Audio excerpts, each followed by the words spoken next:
You're listening to the best of the bravest. Interviews with the FDNY's elite.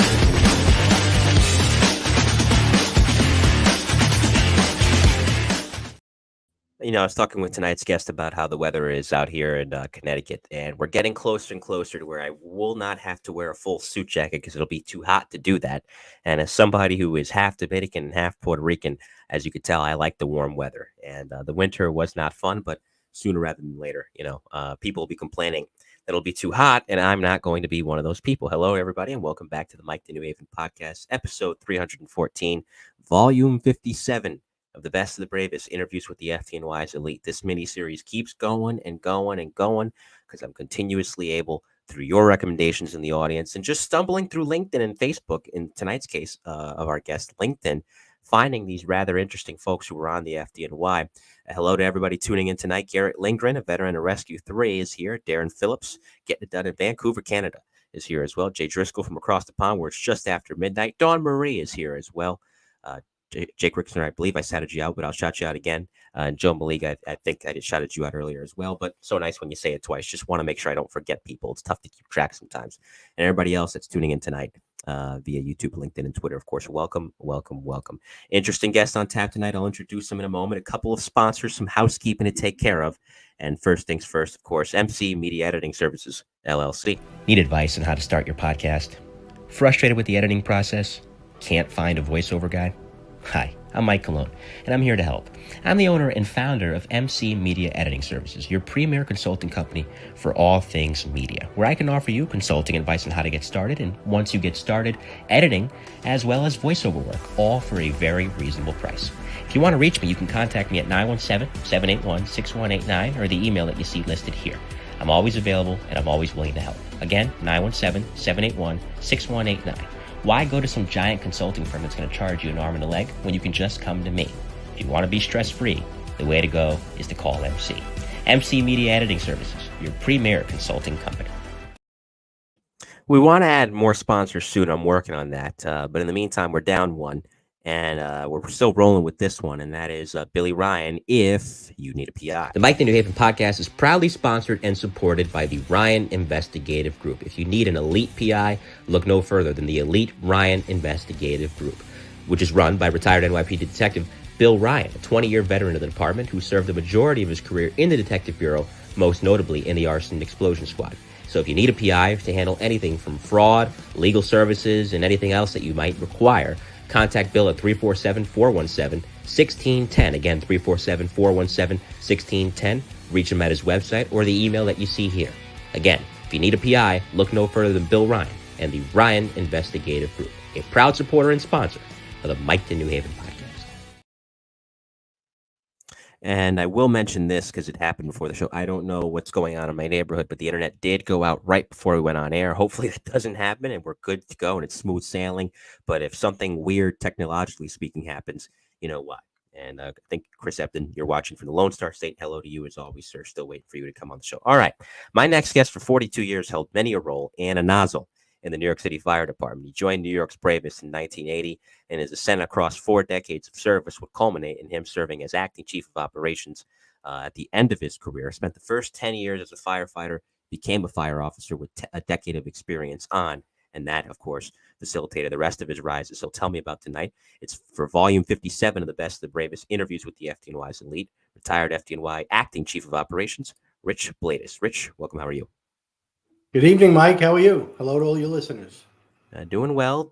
So before we get into everything revolving around your career, as I always ask anybody that went into civil service, either on the law enforcement side or the fire side, first, where did you grow up, and did you have any family or friends of family that were on the job that inspired your path? Actually, I grew up in both the Bronx and Queens, New York. All of my family was NYPD. My uncles, a couple of cousins were all NYPD. I had no one on the fire department. But my neighbor across from my dad's house, my parents' house in Queens, was a captain on a job at the time, Ben Manzo, who was captain of 91-2 back in the 70s. He came across the street one day when I was about 17 years old with a fire department application and told me, you need to fill this out. I knew nothing about the fire department. I was about to go into St. John's University college. And I followed what he said. I filled out the application. I took the test, was called a few years later, and the rest is history. Oh yeah, oh yeah, and it's funny. You see that a lot with certain families, and it's a flip side, and we're getting that feedback, but hopefully it'll go away with time. Okay, it's gone now. Where either the family's all FDNY and they go into the NYPD, or the family in your case is all NYPD and they go into the FDNY. But the common theme is service, and either way, you're able to positively impact your community. So you come on, and I feel like you were there. You were a man in your career for all eras. You saw the evolution of things as your career progressed and the different versions of the fire service and how it progressed across those 42 years. But November of 1980, the city's just coming out of the fiscal crisis. You know, we still have a lot of guys on from the war years that experienced the tumult of that, especially if they were working in the Bronx or Brooklyn or other busy places within the city. So coming out of Proby School, where were you first assigned? Well, it was interesting because when I came out of Proby School, and I was fortunate enough to be in Proby School with some individuals who became leaders in the department. Tom Richardson was my Proby buddy. Wow. Steve Garrity, who became Chief of Rescue Operations. So we had a great Proby class. And it was odd because when we came out of Proby School, there was a need in the Bureau of Fire Prevention for inspectors to catch up on a backlog of inspections and some billing at the time for permits. And they put all 100 of our Proby class into fire prevention for about 4 months after Proby School. So that was a tremendous letdown for us, right? You're all ready to go. You come out of Proby School and they say, hey, by the way, you're going to go into this fire prevention role for a short time. So we did that. And then we received our assignments at one point, and I was fortunate to go to 48 Engine in the Bronx. And again, I had no family on the department. I knew nothing about the department. And I happened to go to 48 Engine at the time, which was the busiest engine in the city. They were number one for a couple of years, did a tremendous amount of running, a tremendous amount of vacant building fires. And just by the luck of the draw, I ended up in the Bronx. And that's a great place to learn because, as I covered before, Bronx, Brooklyn, boroughs like that tend to get a lot of action, especially in certain places. That's where, and this is no knock on other companies and other boroughs, you can learn a lot anywhere as long as you're paying attention. But that's where you see the best firefighters emerge, because if you're doing it time and time again and you're going to boxes, and that's not even counting the drilling that's done in between boxes, it gets to become muscle memory. It gets to become second nature. And after a while, I mean, you don't know everything, but you're pretty darn refined pretty darn quickly. Activity is key, right? So, Mhm. of course, everybody on the department and throughout the fire service drill on a regular basis, and we know how important that is. But in places like the Bronx and areas in Brooklyn, et cetera, you have that on-the-job training due to activity. At that time, we were probably averaging 30 plus runs a 24-hour period. Granted, 50% of them were false alarms, but we did have a lot of vacant building fires, et cetera. And it not only gave you the ability to learn, but it gave you the ability to watch. I was lucky enough to work in a firehouse with tremendous officers, people like Nick Visconti and Thomas Kennedy, legends on the FDNY. And again, that was all luck of the draw for me. I just got put into a place which really set the stage for my career. I can imagine, and certainly guys like that, as you mentioned, you're right, they are legends of the FDNY, and to be under their tutelage and to watch their careers grow, and you're growing along with it, right? Because you're watching what they're doing and you're hanging on to every word. I do want to say to the audience, if you have a question, as always, be sure to fire it away in the super chat and I'll highlight it at the appropriate time. It's Chief of Operations Rich Bladis. He's our guest for volume 57 of the best, the bravest interviews with the FDNY's elite. For those not familiar with 48 Engines area, what's your first due area? What areas were you covering in the Bronx? So first due area is Fordham and Belmont, right? So Arthur Avenue, going across Fordham Road north, going south, just about to 180th Street. So 48 is on 187 in Webster. A very active area at the time, very depressed area of the city. A lot of ERS boxes back then for your younger viewers, the emergency response boxes where you push the button. Many of those boxes, many pull boxes. When I got onto the job and went to 48 in 1981 in January of, went to fire prevention, and then probably around March or April of 81, we were in the 5-6 battalion at the time, which included 88 Engine and 46 and 27. And that shortly thereafter, they did a reorganization in the department. We were moved into the 18th Battalion. But the area remained the same. It was that area of Fordham. It was also H's, brownstones, row frame area, not too many private dwellings. So that's really where I cut my teeth. There are those fires that I mean, there's no such thing as a minor fire. I wouldn't want to say that because any fire can go out of control pretty quickly if you're not careful. And we've seen that, unfortunately, over the years, not just in New York City, but anywhere. But there's boxes that are relatively routine in their scope. But then there's boxes that really, as you said, you want to learn how to cut your teeth. There's those holy crap boxes where something could have gone wrong. Things were moving quickly, but because of your training, you fell back on it and you were able to get through it okay.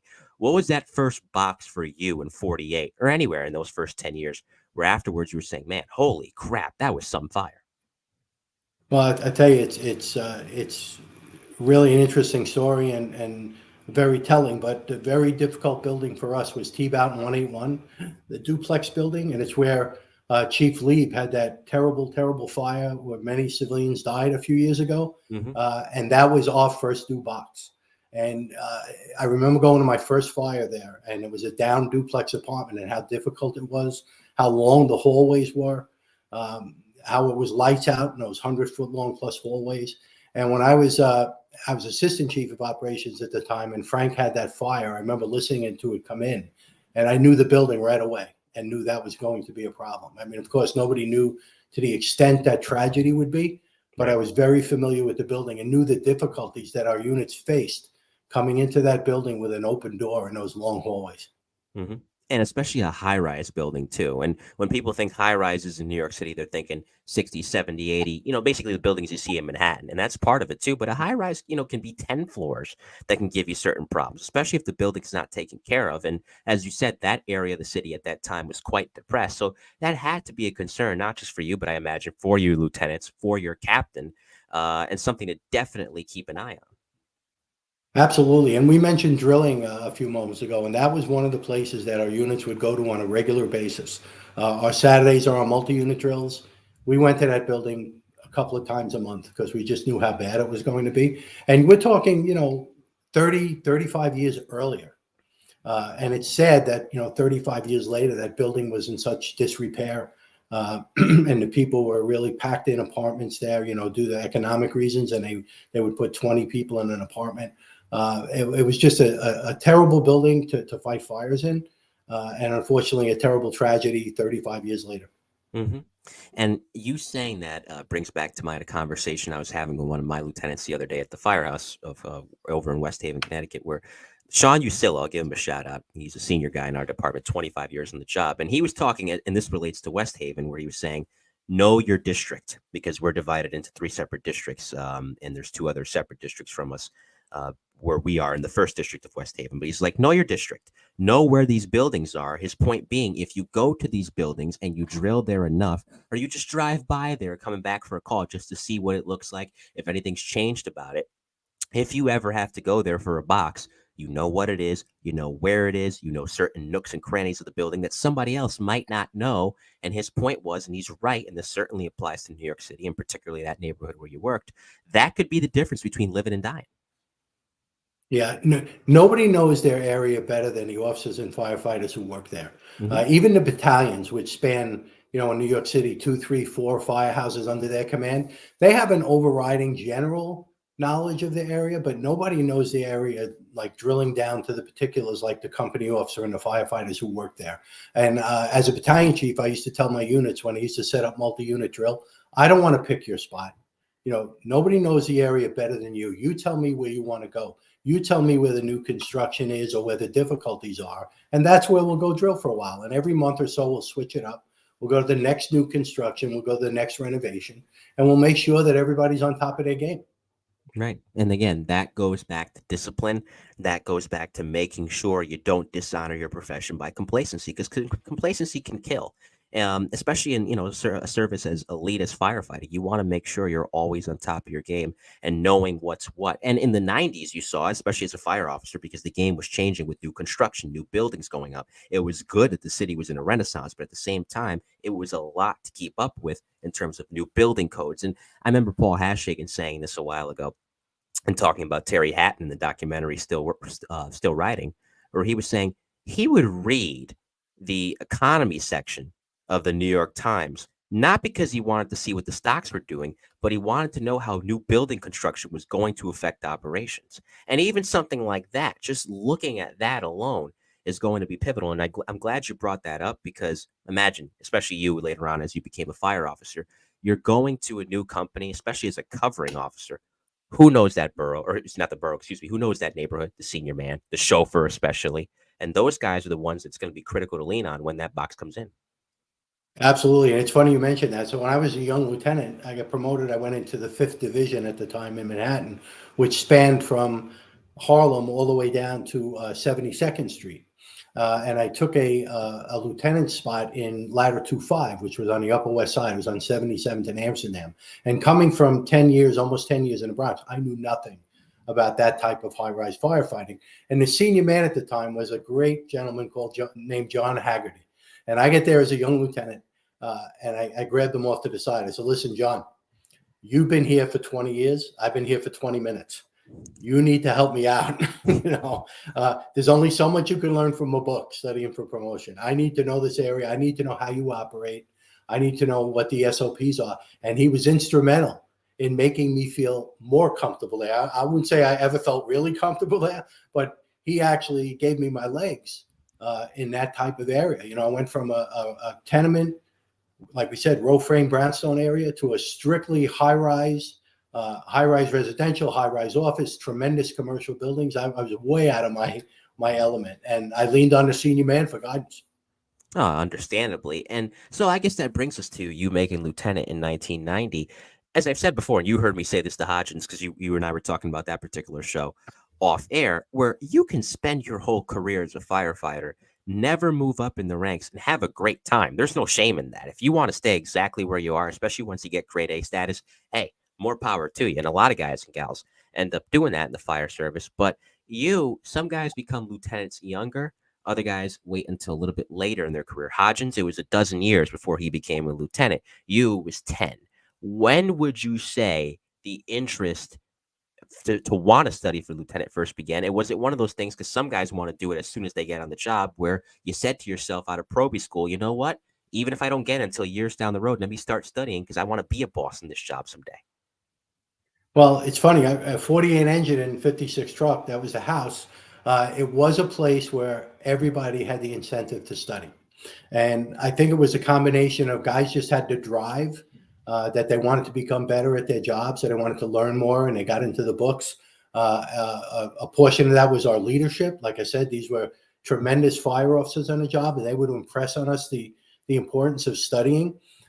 So when I came on the job, I think I had a year or two, and it was a first lieutenant's exam, and I missed it. I wasn't eligible for it. At that time, you had to have 3 years. You had to be a first grade firefighter. So I took the lieutenant's exam it was probably around year 5 or 6, probably year 6. And then I got promoted at, year 9 plus. So it just kind of fell into that kind of time frame. But I would say, I would tell most firefighters, you need to have at least 5 or 6 years under your belt before you want to consider, studying for promotion. I'm a believer in having a good base of knowledge and a good base of experience before you move forward, because, let's face it, you move forward, you're going to become a boss. The young firefighters are looking up to you, and you need to have that base of knowledge and experience to pass on to them. Excuse me. So I think, around year 5 or 6, you start to get into books, and then around year 10 to get promoted is a good time. I think so. Because you've experienced so much, good, bad, and indifferent. And you can here's the thing.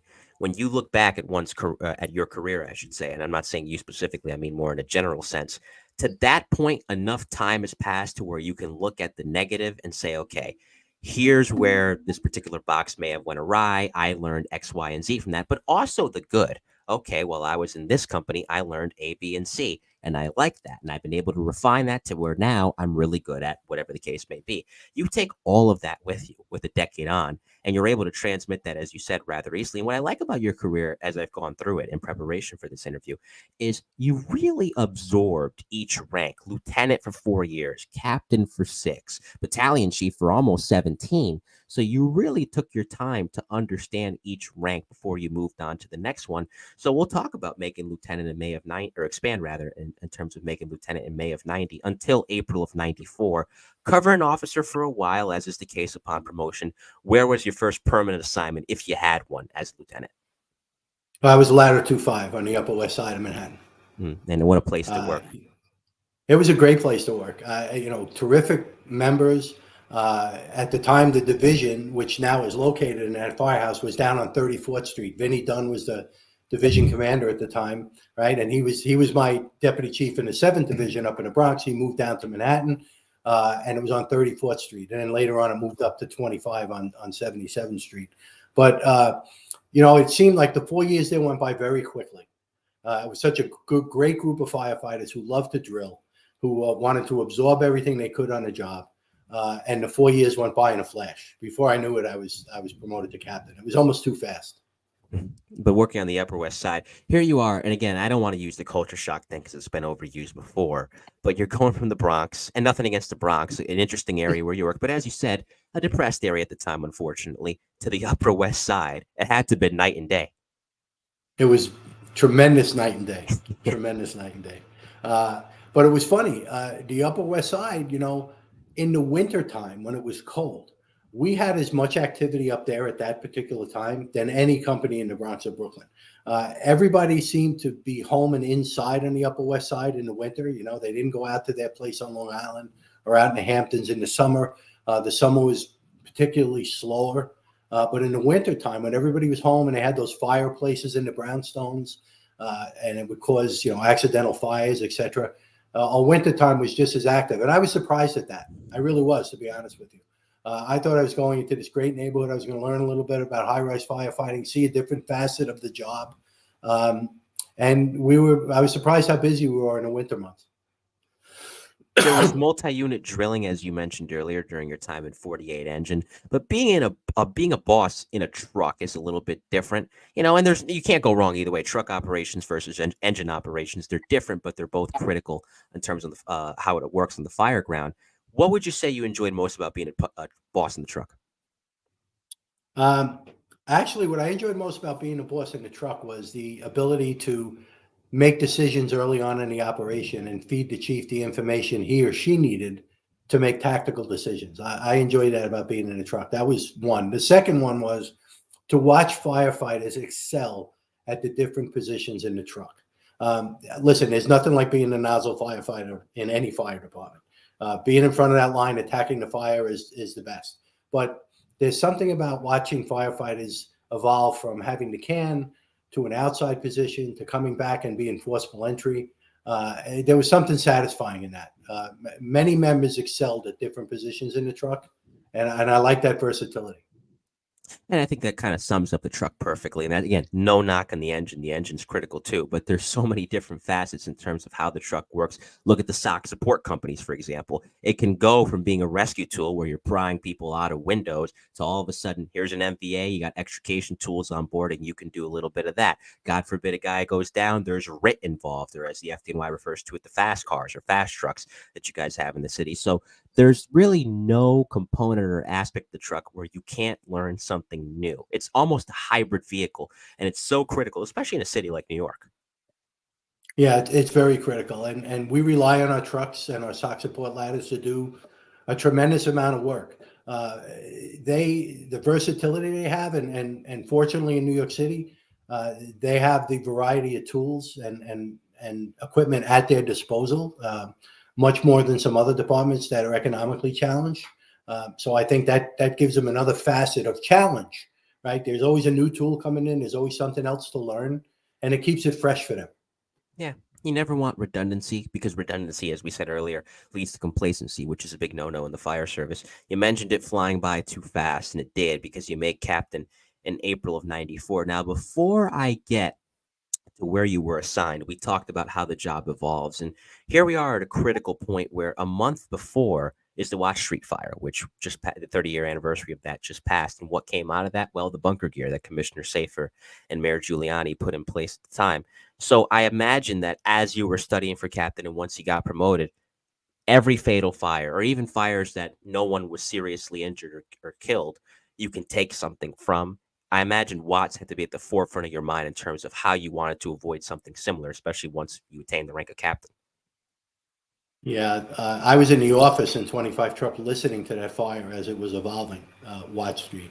And one of the chief fire marshals at the time was a friend of mine, and he did some of the investigation. And we talked about it extensively. And he said, you know, Rich, he said, the way those firefighters operated, he said, everybody would have operated the same way. They looked at the conditions, they made the moves that they made, the tactical decisions. He goes, there was nothing wrong with what they did. It was just a tragedy of physics and of errors with the flooring and the polyurethane, et cetera. Um, but he said, you know, one of the things that came out of that was the way we detailed firefighters and familiarity with area. Um, we tried to look at those procedures. But listen, every fire we go to, every tragedy we go to, there's always lessons learned. There's always lessons learned. We'd be negligent in our duties if we said we didn't learn anything. I mean, we learn things at routine fires. Tragedies just put more emphasis on what we learn and how we put it into practice. You know, our lessons learned, how we put them into practice. Of course. And if you could listen, we wish that those three firefighters didn't die that night. Of course, we'd rather that not have happened in the first place. But if no lesson is taken from an incident like that, where three guys lose their lives, especially a guy like Captain Drennan that hung on for as long as he did, 40 days, I believe, before he ultimately succumbed to his injuries, then they died in vain. At least take something from it so that it doesn't happen to the next person. And 30 years later, that's still a sight point for the FDNY in terms of operations, what to do with these fires, how to avoid certain patterns that can contribute to fatal injuries. It's again, it's an unfortunate tragedy, but at least a lot of good has come out of how many guys have been able to be educated and perhaps saved as a result of what was learned at that fire. Yes, and you know, coupled with the lessons learned, you mentioned bunker gear, and we can only imagine how many firefighters' lives have been saved with bunker Mm-hmm. gear. Oh yeah. You know, I remember for years the unions in the city fighting over getting bunker gear, and unfortunately, it took a tragedy to occur before it like got pushed over the top, and we were able to get the gear. But at least it's here, and again, it's something that makes sure those three guys didn't die in vain. It's good, at least one of the silver linings that came out of that particular tragedy. So, like we said, April of '94, you make captain after some time on the Upper West Side. Where were you assigned to then? So I was assigned back up into the Bronx, back to the 7th Division. Mhm. I covered for quite a while as a captain because right before I was promoted, my group, there was a number of vacancies in captain's positions, and they were all filled, like a high number, like 30 or 40. So there were no vacancies to be had. So it took quite a while to build up the seniority to get a permanent command as a captain, and that was 32 Truck in the Bronx. So back in the Bronx, from an engine into the truck now. I'm sure you'd work, obviously, you had experience working in the truck before from your time on the Upper West Side. Truck work in Manhattan versus truck work in the Bronx. Tell me about your first due area in 32. So first due area in 32 was primarily H-type buildings and commercial. I would say truck work in that area is a little more cut and dry. You know, it's pretty much defined on what you're going to do. Where truck work on the Upper West Side, because the complexity of the dwellings and the complexity of the commercial buildings with basements that span an entire block, with stock that's, you know, up to the ceiling. Not that that didn't happen in the Bronx, but much larger areas. I think truck work in the Bronx was a little more defined, a little more straightforward than in Manhattan in the high rises. And I like how you put that because it goes to show the differences. People think, okay, yes, the truck does have the same functions as we talked about earlier in terms of operations. There's different facets and a lot to learn with it. But it really depends on your area, how many of those facets you're putting to use. Either way, boxes are going to come in. It's a city of 8 million people. You're not going to go too many places where there aren't boxes. But sometimes less is more. And the more simplicity there is in terms of the first due area and the type of emergencies you're responding to, the easier it is to drill guys, the easier it is to allow them to refine certain skills over a gradual period of time because they're doing a lot of the same things and not to a redundant degree, but you know, with that action again, as we've talked about in different facets tonight, comes those vital lessons that allows them to sharpen up.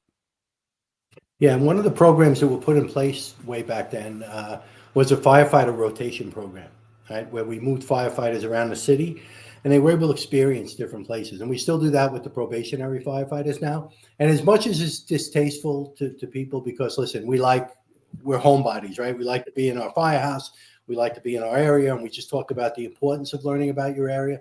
But there's also something to be said about being exposed to different areas of the city early on in your career. There's something to be said about, you know, getting that knowledge at an early stage of your career. right? Because you're continually building that foundation. So in my opinion, the more you can expand your foundation early on, the better it is for you. And in the long run, the better fire officer it makes you, the better chief officer it makes you. And I understand we could, if we had a room full of firefighters here, they'd all be yelling at me, telling me how they want to stay in their firehouse. And I got it. And yes, I didn't do it because back then we didn't have that program. But you have to look at the benefit of it. And it really does make for a well-rounded firefighter when you have that exposure. Yeah, because each borough, as I've covered before, you're talking about 5 cities essentially merged into one. If you split them up, each borough would have its own city fire department because of the density and size of the population. So even if you don't work in Brooklyn, let's say you're going there mutual aid for a box if the emergency is big enough, or any kind of large scale emergency, doesn't necessarily have to be a fire. At least yeah, I worked in this truck for a little bit. Their first due area looks like this. And it's those little bits of information, especially for you as a fire officer, that when somebody's looking to you, usually a chief, for some answers, or you're in command of any one of these emergencies, you know what information you have and you know what information you need. And as a result, you're able to disperse it quickly. Guys are able to get it quickly, and the operation runs a lot more smoothly. Oh, I agree 100%. Absolutely. Yep. Mm-hmm. So September of 2000, here you are again, and your rise was very, very quick. I mean, you had just become a lieutenant 10 years before, and this is impressive. Within 10 years, here you are as a battalion chief. And I imagine if someone would have told you when you just came on the job in 1980, hey, kid, 20 years from now, you'll be a BC, you probably would have fell over. So I'll ask you that moment. Every rank is important, lieutenant, captain, not diminishing them. Those are definitely ranks to be proud of. But chief, you know how much weight that rank carries. So when you found out you had made the list and you were going to be promoted, and that promotion day came, what were your emotions back in September of 2000? Well, I was tremendously proud to be a chief officer in the FDNY or in any fire department is a tremendous achievement, but it's very daunting. I'm sure you've heard many times before. They tell you, the 2 biggest daunting promotions are from firefighter lieutenant, right? All of a sudden you're in charge of a crew, and then from captain and battalion chief, and all of a sudden you're standing in front of the building instead of being inside, and you have 20, 30, or 40 people calling you on the radio. So that's another daunting jump. And my best friend Tom Richardson and I used to teach the battalion chiefs command course in the FDNY when we had some time in rank. And we used to tell the young battalion chiefs, it takes you about 5 years before you're going to be comfortable standing in front of the building and, being a little bit at ease. And, it's funny, years later, you see people on the fire ground and they tell you, you know what, chief, you're right. It took me a number of years before I was comfortable on the fire ground as a chief officer. So it's a rank filled with responsibility. It's a rank filled with different challenges. But listen, everybody rises to the occasion. They get there. You're surrounded by tremendous people, whether it's your aide or the fire officers or firefighters on the fire ground. And actually, they make your job easier. They make it work. Mm-hmm. Because the responsibility increases. As a lieutenant, you're responsible for a crew. As a captain, you're still responsible for that crew, but now you're responsible for lieutenants in that crew as well. And as a chief, you're responsible for the captains, the lieutenants, and the firefighters. So it is a gradual ascent, and it is daunting as a result. And really, it's one thing to be in charge of a firehouse. It's enough responsibility as it is. But in charge of a whole division, as some chiefs are, in charge of a whole borough or a certain battalion, that's where you really have to hone in, rely on those senior guys like we talked about earlier, and understand the makeup of your area. So you were in the Bronx at the time that you made battalion chief. Did you stay in the Bronx, or what division were you moved to if you didn't stay? I did stay in the Bronx. Well, actually, so when I made battalion chief, shortly thereafter, September 11th occurred. Mm-hmm. A year later. So at a time, we were assigned to headquarters. My group of chiefs, which included Tom Richardson and a few other of my friends, we were all assigned to headquarters, and we kind of funneled out into the field over the next year. I was one of the last groups that was remained in headquarters on September 11th. At the time of the tragedy, as it evolved, and weeks later, then chief of operations was Daniel Nigro, who became, chief of department and later commissioner.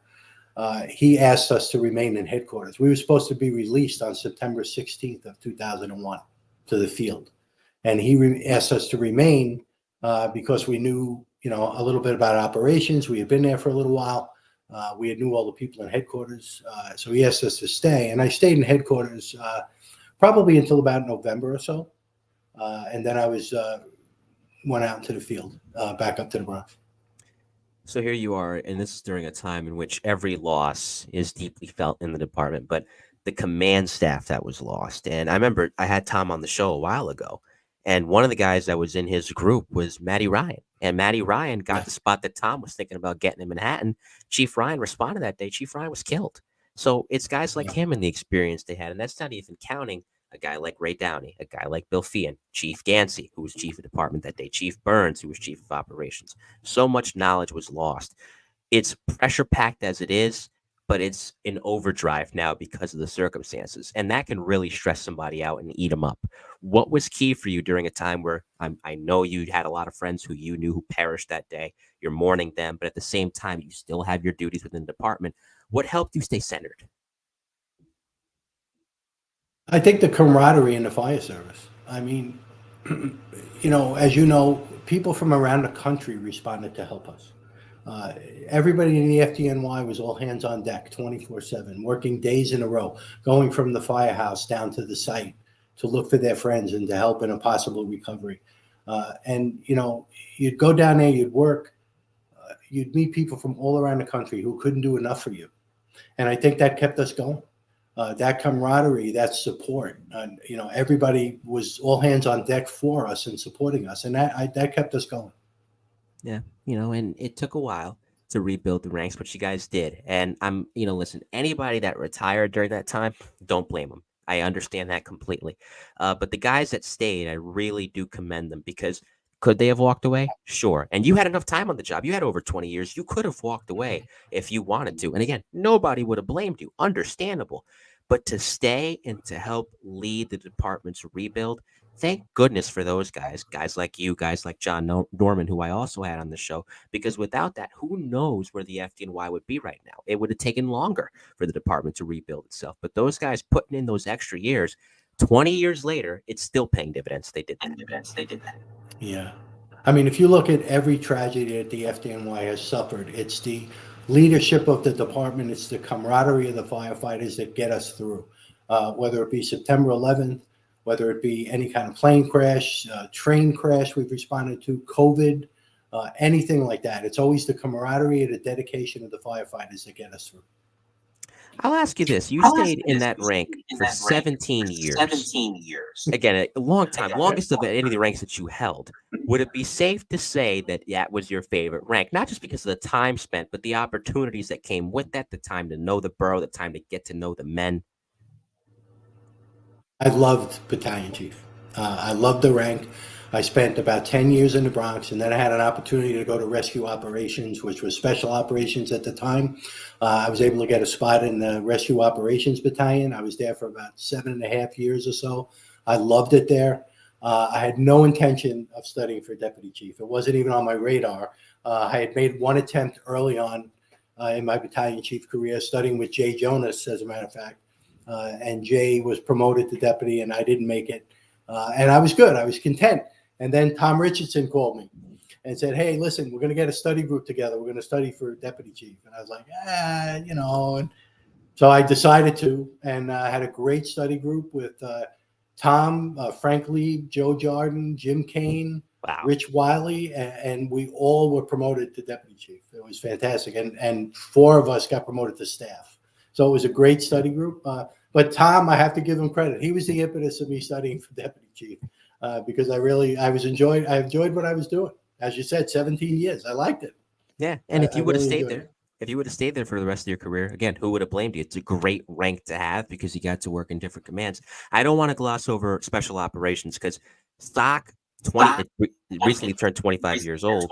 You see the benefits of it. You have 8 squads now with the addition of Squad 8 in Staten Island. At the time, it was 7. You have the 5 rescues. You have the Marine Division. Talk about the Green Berets of the FDNY. Those guys are it. So to get to work in a division like that, where you have so many components, and now after 9/11, the counterterrorism aspect too, how rewarding was that? And what are some of the jobs? I mean, you had Hurricane Sandy during that time too. But besides that, what are some of the jobs with SOC that most stick out as, man, that was a great job? We had a number of them. I mean, I remember going to a factory fire in Staten Island as a tremendously challenging job where the members performed well above and did a great job. I remember the Metro North train derailment up in the Bronx. where again the members were shoring up rail cars and searching, and a tremendous, big operational area. Steve Garrity at the time was chief of rescue operations, had everything fine-tuned. It was a well-operating, well-oiled machine. And just the members of special operations. Like, look, everybody on the fire department is dedicated. There's no doubt. Everybody is dedicated. But those members have no off switch. They drill 24 hours a day. They come in when called upon. If we have a gas explosion up on Park Avenue in Manhattan, and we have to man the site 24/7, there's a list of 100 volunteers. If we need to deploy, the USAR team gets to deploy, there's a list of volunteers. Swiftwater Rescue, I ran the Swiftwater Rescue program for a number of years. Needed people to go to class out of state, not a problem. They have no off switch. It's a tremendous command in the FDNY. Oh, for sure. For sure. And, the funny thing with them is there are certain, and this is a nice problem to have. And I know a lot of the guys that were in rescue operations in terms of being officers in squad or rescue companies had this problem too. But again, good problem to have.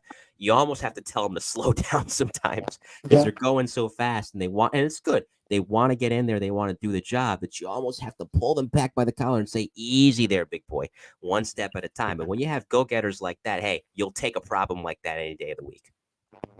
Absolutely. There's been a number of instances where guys wanted to pull the trigger on something, and I would be like, "Hey, let's talk about this for a minute," because it's just a tremendously risky thing to do. But they're always there. They're always there, just like everybody else. Mm-hmm. Having a little bit of feedback issues there with your mic, Chief. I'm not sure what's going on there, but we'll work through it as we progress. Maybe just an echo, but hopefully it disperses as we continue talking. So you mentioned making deputy chief in, of course, 2017. At this point, it's about 37 years in the job. Didn't stay there long, about a year before you became deputy assistant chief of operations. And there, you mentioned COVID earlier. Right at the end, before you got promoted to assistant chief in Bureau of Operations, is when we get hit with that. It took us a couple of years to come out of it. Thankfully, we did. But getting hit with that and at the same time getting promoted, I mean, talk about a mixed bag. On one hand, yes, another milestone moment in your career and 40 years on top of that in 2020. And on the other hand, here's a global pandemic. So tell me about navigating that, especially in a new role within the rank of deputy chief. So I think COVID, I think I was a DAC or an AC when COVID started. I was in operations. We talked about, or I've talked about a number of times, and you and I have agreed that the dedication of the workforce in the fire service is unbelievable. And during COVID, the challenges that the members on the fire ground and out in the street were presented with were almost insurmountable. I don't know how they did it. I would sit in my office. We were in headquarters almost 24/7. In fact, the Fire Family Foundation got us apartments close to headquarters, so we didn't have to commute, and we could be real close by because we were in headquarters all the time. And you'd listen to the radio and hear these engine companies go out on these CFR runs where people were just dying. They were performing CPR all morning, all day long, all night long. It got to the point where we had to activate RRVs, rapid response vehicles, excuse me, to supplement the busiest of the companies which were doing CFRD runs, to aid them, so they could alternate runs. But the dedication of the workforce and the challenges, and remember, firefighters are humans too. They were getting sick. So we were having tremendous staffing difficulties. Our medical leave at one point, I believe, was 15 or 18% of the workforce had COVID. So think about the stress that put on the workforce, on the firefighter. Think about not only the stress on the firefighter, but the stress on their family, knowing that, hey, dad with young kids at home and a wife is going into a community work environment with a dozen people, when we were telling everybody in the country to stay home and isolate yourself. So, right, they were going into a firehouse in a community environment where somebody could have been sick and spreading COVID, which did occur. We had tracking devices which told us which firehouses had a high incidence of COVID. We used to have decon teams that were going and decon the firehouse for them. But, circling back, think about the stress that puts on a firefighter. Coming into work in a pandemic, in a global pandemic, responding to people that are sick. Yes, we gave them plenty of PPE. They had all sorts of respirators and suits, etc. But it doesn't matter. You're still going into an environment where you know people are sick and dying. And despite all of that, they kept moving forward and got the job done. And I don't know how you could adequately praise the fire service for doing that. And it wasn't just in New York, it was across the country. It was actually around the world.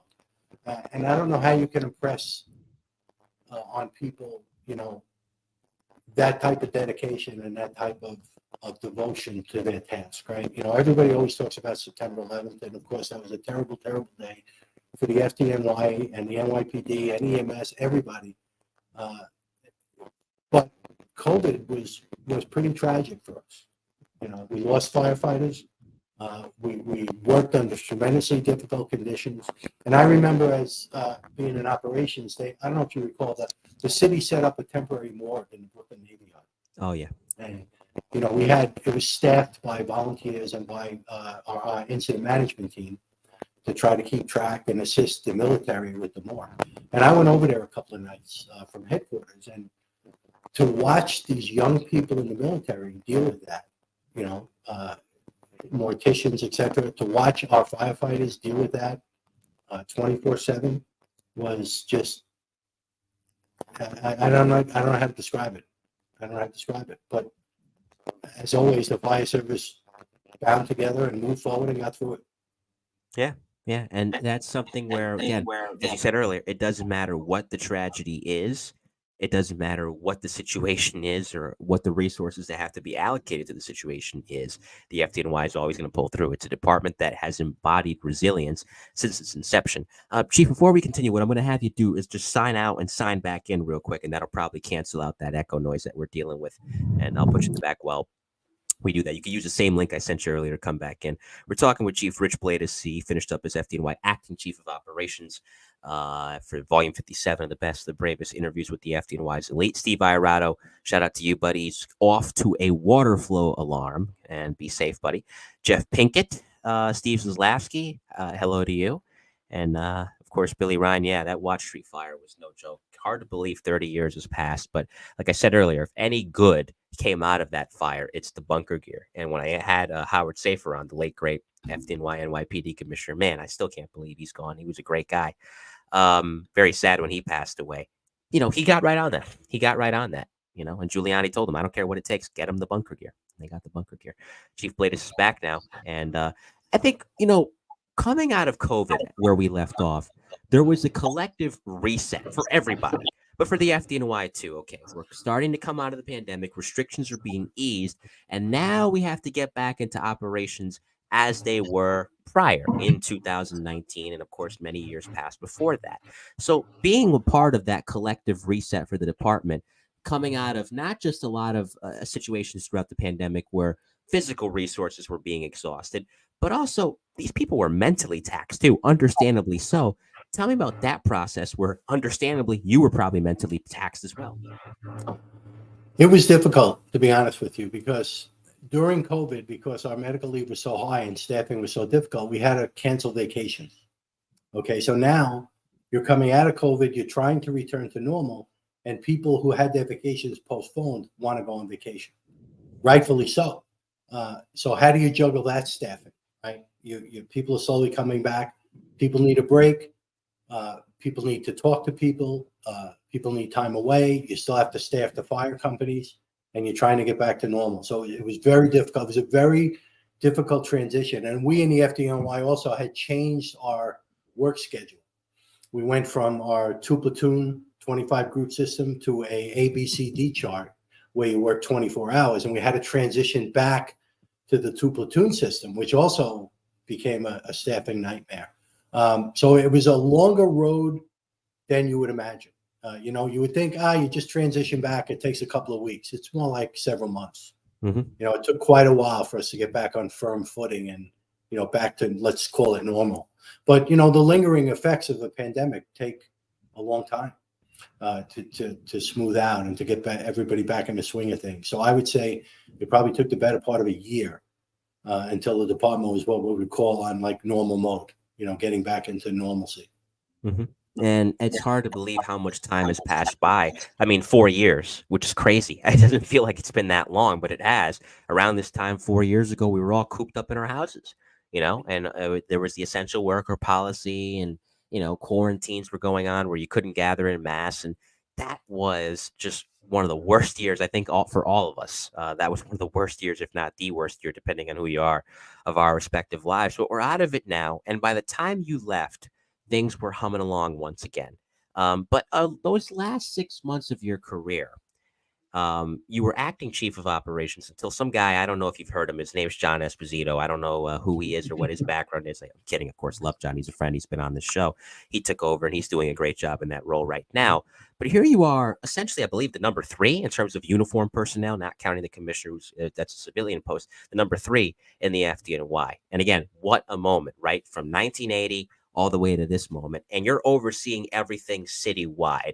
Everybody has a game plan, especially as a fire officer, and especially a fire officer coming into a new position and or rank. Your game plan, at least during those 6 months before you got hurt, unfortunately, tell me about what you wanted to do, what you liked about where operations were, and what you felt could be better. What I liked about operations was the input you received from the field to make things better. Everything funnels through operations. And my view for operations was to build a very strong team. And, the chiefs in operations are extremely dedicated with a lot of time. Everybody has great ideas. The borough commanders are the backbone of operations, right?